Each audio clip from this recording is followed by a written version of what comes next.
कि अरे मन अब भी तो तू चेत, क्या क्या दशा हो चुकी तेरी फिर भी पड़ा चेत। अरे मन इतनी दुर्दशा झेले हो उसके बाद भी तुम अचेत पड़े हो। झूठे जग में सुख प्रतीत कर, आज नहीं कल की आशा पर जन्म मरण दुख ले। अरे मन अभी तो तू चेत, इस झूठे संसार में सुख की आशा करके।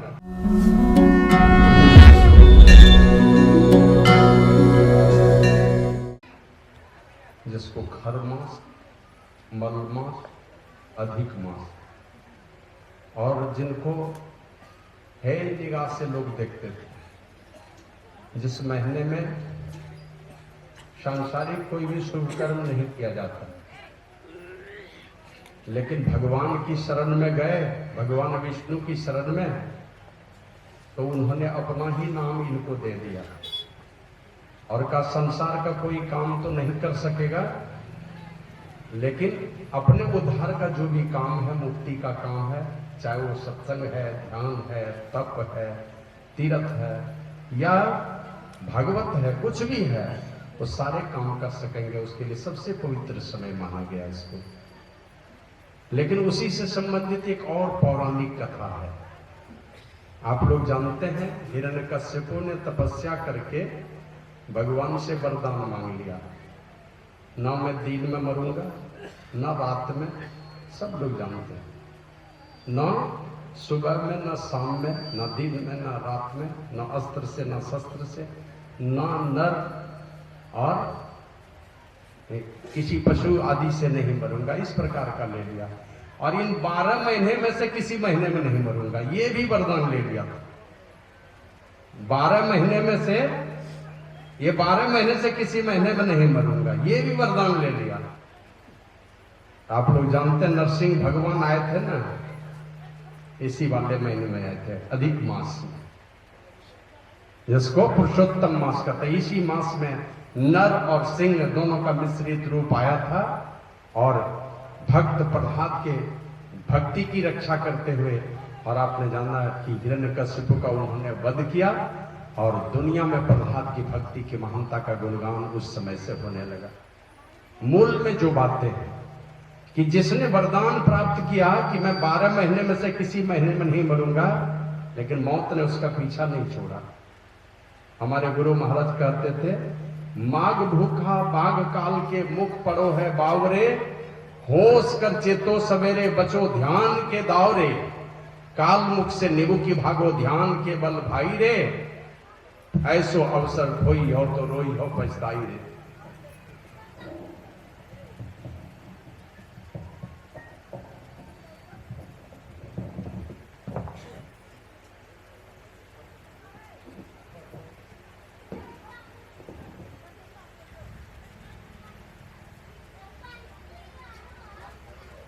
हम लोग सारे के सारे लोग कहां पड़े हैं? भूखे बाघ रूपी काल के मुख में।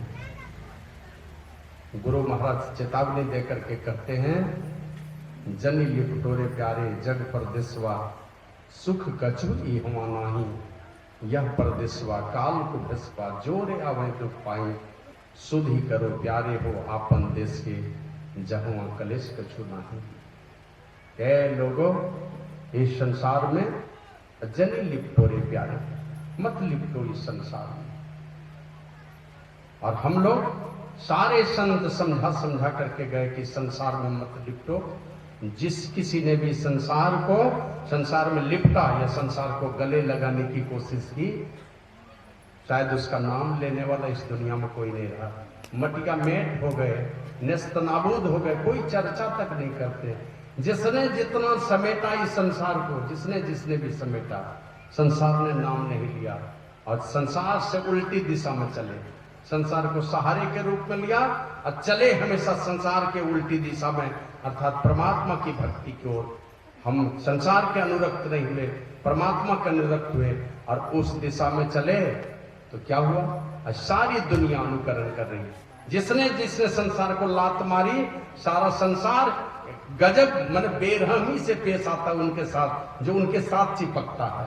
और जिसने संसार को लात मार करके उल्टी दिशा में चले, सारा संसार अब तक चलता चला जा रहा है। चाहे वो आदि गुरु शंकराचार्य हुए कि उसके पहले भगवान बुद्ध हुए, उसके पहले का और कोई ऋषि मुनि हुए, और बाद में तो कलयुग में कितने संत हुए कहा नहीं जा सकता। कबीर हुए, नानक हुए, दादू, पलटू, मीरा, सहजो, जो भी आए, हम लोगों ने अपने गुरु महाराज को देखा, चले गए। उस समय जितने सत्संगी थे उससे कई गुना सत्संगी अभी है जाने के बाद। और अभी सुनिएगा, पहले तो खोजने से कोई कोई लाख दान देने वाले मिलते थे, और अभी तो बहुत मिल जाएंगे उनके नाम पर लाख लाख दान देने वाले, बहुत लोग मिल जाएंगे। अब सुने होंगे रामधन साहब मिर्जापुर में अखिल भारतीय सत्संग अकेले करा दिए। इस तरह की माने जिसने भी संसार को लात मारी है, संसार की उल्टी दिशा में चले, सारा संसार उसके पीछे चला है। हमारे गुरु महाराज कहते हैं, मांस फागुन मस्त हो के क्यों बहुत बनाओ हो, ऊंच महलन जटित मणिगन सुख तबहु नहीं पाओ हो, कुल भल अरु रूप भल अरु त्रिया भल पायो सही, सुख तबहु नहीं मिले बिन ध्यान सपन हो गए। का तुमने मस्त होकर के, मतवाले होकर के सोचा कि शायद बड़ा सा अट्टालिका खड़ा कर लूंगा तो शायद सारी सुख शांति इसी में मिल जाएगी। ऊंचे ऊंचे अट्टालिकाएं बना लिए, और किस चीज से, कौन क्या जड़ा हुआ? ऊंच महलन जटित मणिगन, या मार्बल टाइल्स नहीं, खाली मणि ही जड़ दिया नीचे से ऊपर तक। और कुल भल अरु रूप भल अरु त्रिया भल पायो सही, बढ़िया खानदान में जन्म पाया, बढ़िया रूप पाया, चाहे अब बहुत रूपवती हो गई, और कुल भल अरु रूप भल अरु त्रिया भल पायो सही, खूब बढ़िया पति पाया, खूब अच्छी पत्नी मिल गई, लेकिन उसके बाद भी कहते हैं सुख तब होना ही मिले बिन ध्यान सपनों कहीं। इतना कुछ करने के बाद भी अंतिम में आपको यही लगेगा, बहुत कुछ बनाया, बहुत कुछ समेटा, लेकिन इस संसार से जानने के पहले ही अंदर से आवाज आने लगेगी, खाली और खाली, कुछ नहीं, एकदम सूनापन है। और देखेंगे जो जितने ऊंचे ऊंचे धन के जितने ढेर पर बैठे, उतने ही उनके अंदर में खालीपन है, उतना ही लगेगा कि हमने कुछ नहीं किया। मैं कभी कभी चर्चा करता हूं, एक छोटा सा बालक, और वो किसी मालिक के दुकान में बैठा था, नौकरी करता था। उधर से मालिक आया, देखा मेरा नौकर मेरी गद्दी पर बैठा है, तो पूछा क्या कर रहे हो? बोला कि पेपर पढ़ रहा हूं। तो गुस्सा गए मालिक, उसको लगा कि मेरे गद्दी पर बैठ के मेरा नौकर पेपर पढ़ता है, इसकी इतनी हिम्मत हो गई, अब पेपर पढ़ के तुमको अमेरिका का राष्ट्रपति बनना है क्या?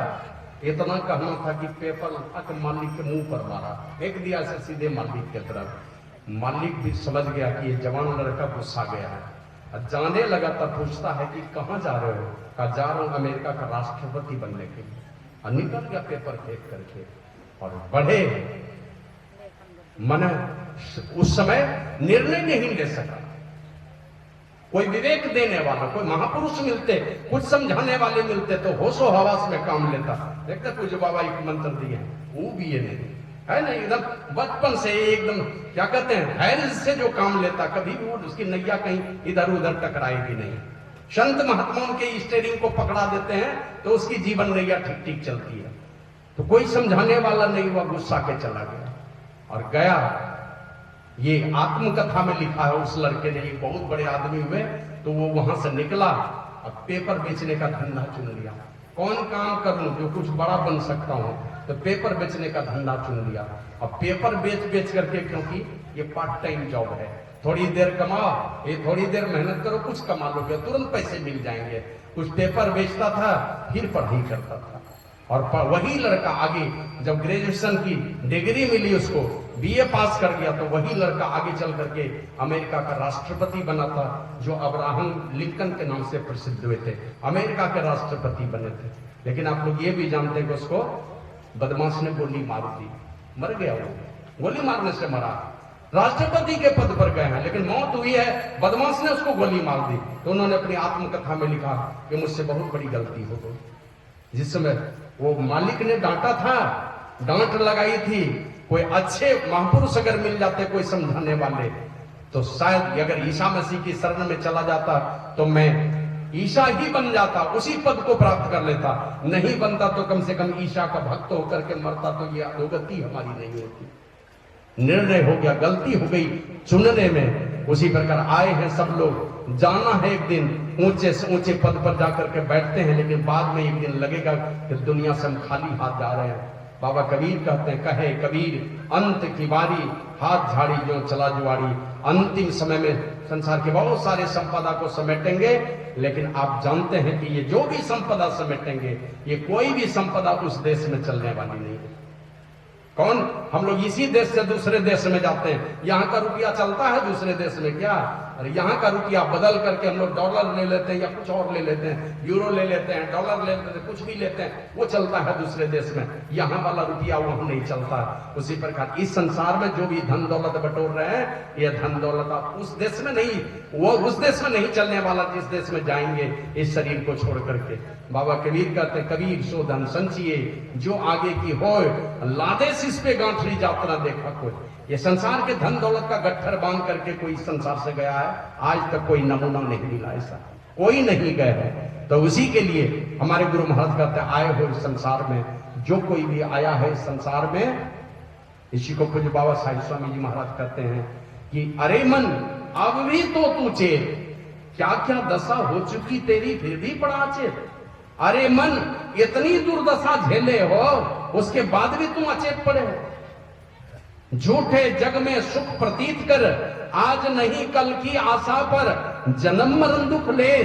अरे मन अभी तो तू चेत, इस झूठे संसार में सुख की आशा करके, झूठे जग में सुख प्रतीत कर, सुख का भरोसा कर लिया, लगता है कि शायद सुख मिल जाएगा, बेटा इंजीनियर डॉक्टर बन जाएगा तो शायद हम सुखी हो जाएंगे। लेकिन धीरे धीरे देखेंगे फिर वही स्थिति है। धीरे धीरे बुढ़ापे के उस गैरेज में जब जाना शुरू होता है, तो उस समय सब बेटा और बेटी सब अपने जगह पर रह जाता है, अपने बीमारी से तड़पता है। झूठे जग में सुख प्रतीत कर, आज नहीं कल की आशा पर जन्म मरण दुख ले। ये जन्मने और मरने का दुख ले रहे हो। अरे मन अभी तो तू चेत, मेरा मेरी कहते जिसको, नदी नाव संजोग सरिसो। जिसको तुम मेरा मेरी कह रहे हो ना, इसके साथ किस प्रकार का रिश्ता है? जैसे नदी और नाव का रिश्ता है। ना नाव के टूट जाने पर नदी कभी दुख जताने वाला ही, और ना नदी के सूख जाने पर नाव कभी आंसू बहाने वाला है। यही रिश्ता है। झूठे मेरा मेरी कहते जिसको, नदी नाव संजोग सरिसो। तन धन स्वजन समेत, अरे मन अभी तो तू चेत, जिसको भी तुम तन को धन को या अपने कर कुटुंब को मेरा मेरी कह करके फूले नहीं समा रहे हो। अपराह्न में मैं बता रहा था, पूज्य बाबा कहते हैं साहिब स्वामी जी महाराज, सारा समा है पानी, यही जिस्म की कहानी है, चंद जिंदगानी जो सरे आम में है। थोड़े दिन की जिंदगानी है और सारा समा सारा नजारा नाशवान है। इस जिस्म की भी वही कहानी कि ये भी नाशवान है।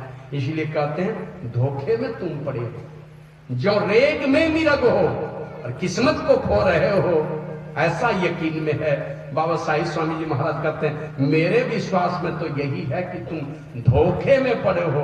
किस प्रकार? जो रेग में मिर्ग हो, जिस प्रकार रेगिस्तान में मिर्गा धोखा खा खा करके वो लू को देख करके पानी की याद, माने पानी का आस हो जाता है कि पानी मिलेगा, उसी प्रकार तुम भी यहाँ पर जहां पड़े हो ना, इंद्रिय सुख है दुख विहीन नहीं, जैसे सावन साग ताते सज्जन देत सिखावन, विषय जहर सम त्याग। ये संसार का जो विषयों का सुख है ना, ये दुख विहीन नहीं है। जैसे सावन महीने का साग है, ये कभी भी निरोग नहीं है, रोग पैदा करने वाला ये सावन महीने का साग। उसी प्रकार इंद्रियों से प्राप्त होने वाला जो सुख है ना, वो हमेशा विषय जहर संत्याग, ये विषय का जो सुख है ये जहर के समान है, ऐसा संतों ने सिखावन दे दिया है। वही गुरु महाराज कहते हैं, यह परदेसवा काल को भेसवा, जोरे आवे दुख पाई, सुधि करो प्यारे हो आपन देश के, जहुआ कलिस के छुनाई। चलो अपने आप को ले चलो जहां से आए हो।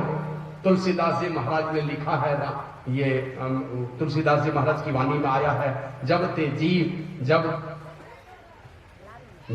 ते जीव जब ते हरि ते बिलगांगियो, तब ते देह गेहनी जानियो, माया बस स्वरूप विसरायो, तही भ्रम ते नाना दुख पाया। ऐसा नहीं है कि बेटा हमको नहीं मानता है तो हम दुखी हैं। ऐसा नहीं है कि पत्नी के साथ बढ़िया संबंध नहीं तो हम दुखी हैं। ये भी नहीं है कि हमारी नौकरी चाकरी नहीं हुई तो इसलिए दुखी हैं। ये भी नहीं है कि हम बहुत गरीब हैं इसलिए दुखी हैं, बल्कि दुखी हम इसलिए हैं परमात्मा से विलग हो गए। बच्चे को कितना हो बढ़िया भोजन दे दीजिएगा, अगर माँ नहीं मिले उसको, पिता नहीं मिले तो रोता हुआ ही रहेगा। कितना हो बढ़िया खिलाने की कोशिश करेंगे। उसी प्रकार ये जीवात्मा परमात्मा से विलग है, इसीलिए दुखी है। एक भक्त ने लिखा, आया जहां में सैर करने ऐ मुसाफिर तू यहाँ था, सैर करके लौट जाना युक्त तुझको फिर वहां, सैर करना छोड़कर निज घर बसाकर टिक गया, होश याद कर अपने देश को, परदेश में क्यों टिक गया। आए हो यहां पर जिसको तुम अपना मान बैठो, या तुम्हारा देश है भी क्या? नहीं है। आए इस संसार में परमात्मा से विलग हो गए, गिरी पर्वत की माछली भव सागर में आया हो, कहे कबीर धर्मदास से जम बंसी लगाया, या बंसी लगा कर रखा है, उसी फांस में आके फंस गए।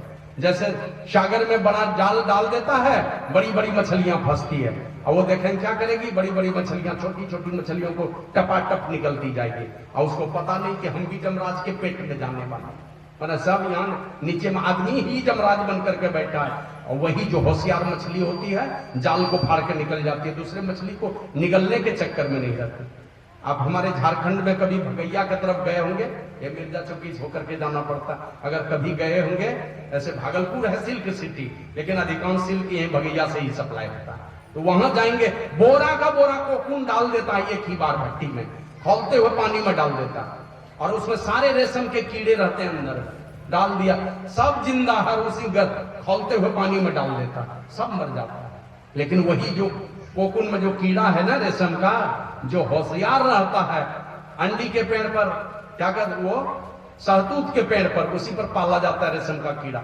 बस जो होशियार होगा कोकून को ही काट करके, ऊपर में जो घेरा बनाया ना उसको काट करके वो बाहर निकल जाता है, उसकी जान बच जाती है। और जो कोकून के अंदर में रह गया रेशम का कीड़ा, खौलते हुए पानी में ले जाकर के भट्टी में डाल देता है। उसी प्रकार गिरी पर्वत की माछली भवसागर में आया हो, परमात्मा रूपी गिरी पर्वत परमात्मा को कहते हैं, वहां से जीवात्मा रूपी मछली संसार में आई, और कहे कबीर धर्मदास से जम बंसी लगाया हो। जम ने बंसी लगाया है, रूप रस गंध स्पर्श और शब्द, ये पांचों विषय रूपी चेहरा लगा करके जम फांस में फंसा करके रखता है। और गुरु महाराज कहते हैं, यह दुनिया बंदी गिरी जबकि जीम बंदी रहे घेरा रे, सदगुरु गुरु बिन ना कोई कबहू जो तोड़े जम घेरा रे। इस जम के घेरे को बिना गुरु के कृपा से इस जम के घेरे से आप नहीं निकल सकते हैं। यह दुनिया दिनचारी बसेरा, यहाँ न मेरा तेरा रे, मेरा तेरा दो जम के हाथ है। जिसको भी मेरा और तेरा कह रहे ना, ये दोनों जम का हाथ है, पकड़ के रखिए उसको, वो आदमी आपको सीधे जम के हाथ में ले जाकर पहुंचा देगा, जम के घर में पहुंचाएगा। माने संसार के जिन रिश्ते नातों के बीच में आप पड़े हैं, ये सारे रिश्ते जम के ही हाथ हैं, और जम के हाथ में आप पड़े रहिएगा तभी जम फंद में फंद करके आप जमलोक को ही जाने वाले हैं। तो हमारे गुरु महाराज कहते हैं, यह परदेसवा काल को भेसवा, जोरे अवे दुख पाई सुधी करो प्यारे हो, आपन देश के जहाँ क्लेश कछु नहीं। उस देश को चलिए जहाँ तनिक भी क्लेश नहीं है, लेकिन उस देश में जाने के लिए युक्ति बताते हैं। निज काया गढ़ में ऐन महल होए, आपन घर पर पाही। ऐ लोगों, अगर अपने घर को जाना चाहते हो, निज देश में जाना चाहते हो, कहां से रास्ता मिलेगा? तो कहता निज काया गढ़ में, इसी काया रूपी किले में रास्ता मिलेगा। कहां है इस काया रूपी किले में रास्ता? कहते ऐन महल होए। ऐन महल मन होता नेत्र महल, ये है नेत्र महल। पलक गिरा दीजिए तो नेत्र महल बंद है, पलक खोल करके रखिए तो नेत्र महल खुला है। का निज कायागढ़ में ऐन महल होए, आपन घर पत पाही। अपने घर जाने का एक ही रास्ता है, ये नेत्र, इसी काया रूपी किले में नेत्र महल होकर के आप जा सकते हैं। आपन घर पत पाही।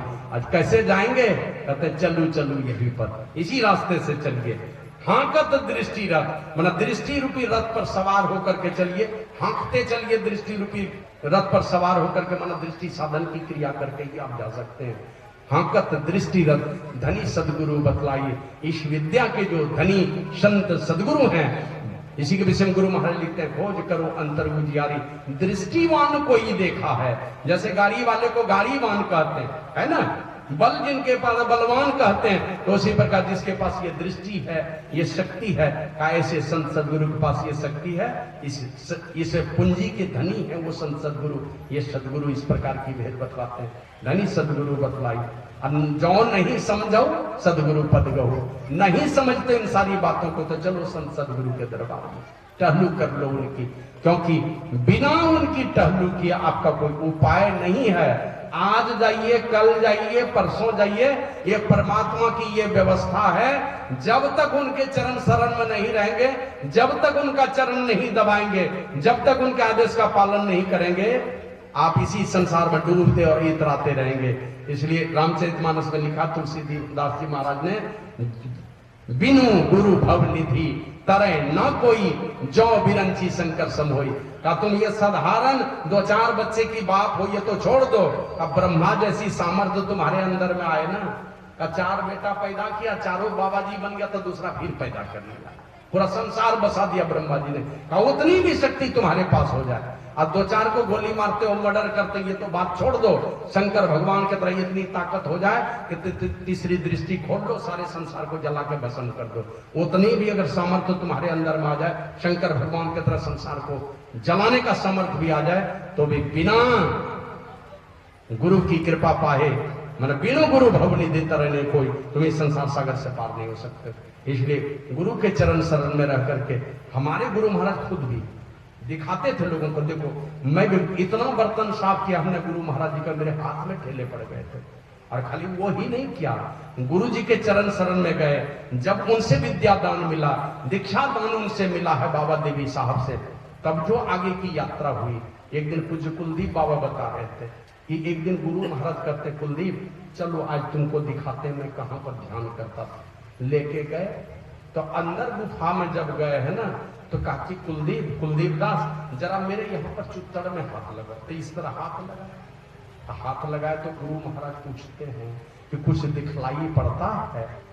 और जी हुजूर। कुछ बुझाता है तुमको चुत्तड़ में हाथ लगाए?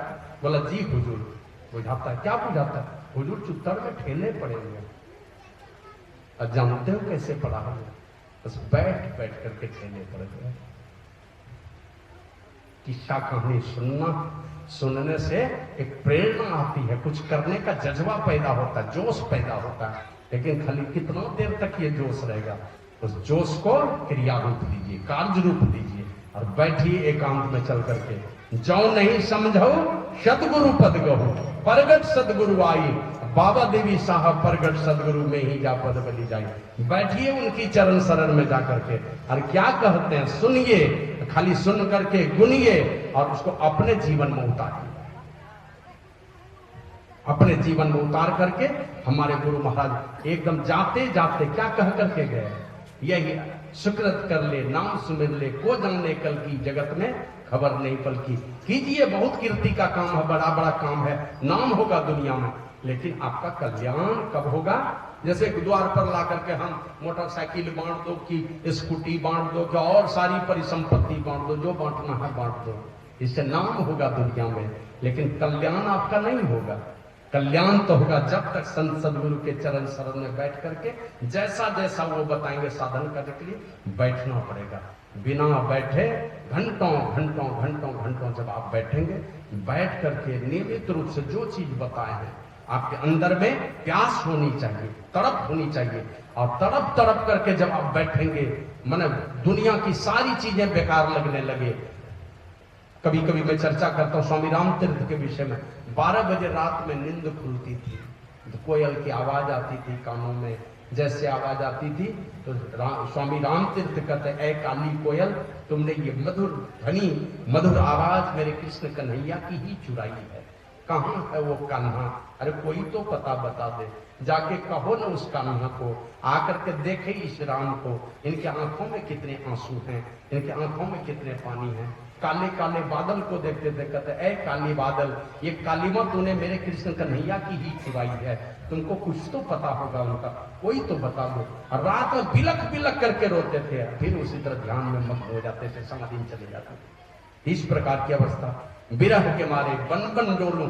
जब अंदर से कुछ भी संसार का कोई चीज अच्छा नहीं लगेगा, जब तक संसार का कोई चीज अच्छा लगेगा उधर की यात्रा हो नहीं सकती। गुरु महाराज कुआं में घुसते थे, भोजन ला के रख देता था, बैठे हैं कुआं में तो घुसे हुए हैं, अंदर में ही है। तो दूसरे लोग समझाए कि महाराज शरीर ही नहीं रहेगा तो ध्यान कैसे कीजिएगा, शरीर तो पीला हो गया। देखे ना जिसमें बैरागी जीवन था, परिवरागत जीवन, सारी हड्डी पसलियां झलकती थी गुरु महाराज की। हम लोग ठूस ठूस करके बैठेंगे, खूब खाएंगे और कहेंगे हमारा ध्यान बन रहा है बाबा जी पास जाके। बाबा कुछ नहीं झलकेंगे, झलकेगा कहां से?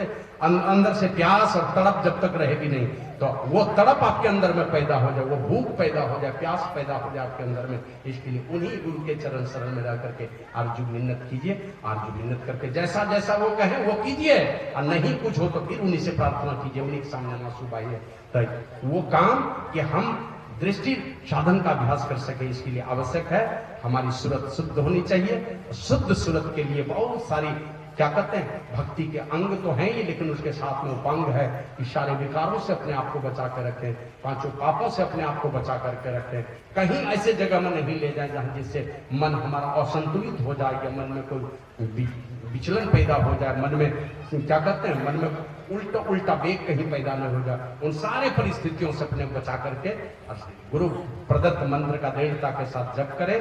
चलते फिरते उठते बैठते गुरु मंत्र ही याद रहे, चलते फिरते याद करते रहेंगे तो तीर्थ यात्रा में है, लगेगा कि किसी तीर्थ में जा रहे हैं। स्नान करते हुए आप गुरु मंत्र जप रहे हैं, तीर्थ स्नान ही हो जाएगा। भोजन के समय में मंत्र जपते हुए करते हैं तो वो भोजन ही आपके लिए प्रसाद बन जाएगा। तो हर चीज को इस प्रकार का बना लीजिए, भक्तिमय बना लीजिए। तो दृढ़ता के साथ गुरु मंत्र जपते रहिए, कभी ना टूटे। जितना जपिएगा वही आपकी पूंजी होगी। और ये बात याद रखिएगा, कोई भी देवी देवता या कोई आसुरी शक्ति अगर आपके विरुद्ध लगी हुई है, उसकी मजाल नहीं है कि आप गुरु मंत्र जपते हैं आपको छेड़ लगा, कोई नहीं छेड़ने करेगा। कोई शक्ति आपके ऊपर, कोई आसुरी शक्ति काम नहीं करेगी अगर आपके पास में गुरु मंत्र है। जप रहे, अनवरत जप चल रहा है, और एकदम आपके मानस पटल में कौन बैठे हैं? जिनके सामने में परमात्मा भी आकर के आए हैं इस संसार में, तो दंडवत बंदगी बजाए। राम आए, कृष्ण आए, वे भी दंडवत बंदगी बजाए हैं महापुरुषों के चरणों में, और आपके हृदय में वो महापुरुष ही बैठे हुए। तो इसलिए कहने सुनने की बहुत सारी बातें, दृढ़ता के साथ गुरु मंत्र का जप करें, गुरु के मानस मूर्ति का ध्यान करें, ये दोनों करके सूरत को पवित्र करें। एक बिंदुता का साधन करके अपने अंतर जगत में सैर करें। अंतर जगत में बहुत सारे रूपों को देखता हुआ साधक अनेक प्रकार की ध्वनियों को सुनता है। उसी में से एक ऐसी ध्वनि है, गुरु की कृपा होती है, परमात्मा की ओर से आने वाली उस ध्वनि को सुनता है, जिसके विषय में गुरु महाराज लिखे हैं, राम नाम धुन सत धुन सारा, शब्द केंद्र के आई हो, धुन भजत मिलो प्रभु से निज आवागमन नसाई हो। गुरु की भक्ति साधु की सेवा बेनु नहीं कछु पाई हो, या ते भजो गुरु गुरु नीति रहो चरण लो लाई हो। लौ लगा करके रहिए, गुरु के चरण में लग करके अतिशय ध्यानाभ्यास की आवश्यकता है।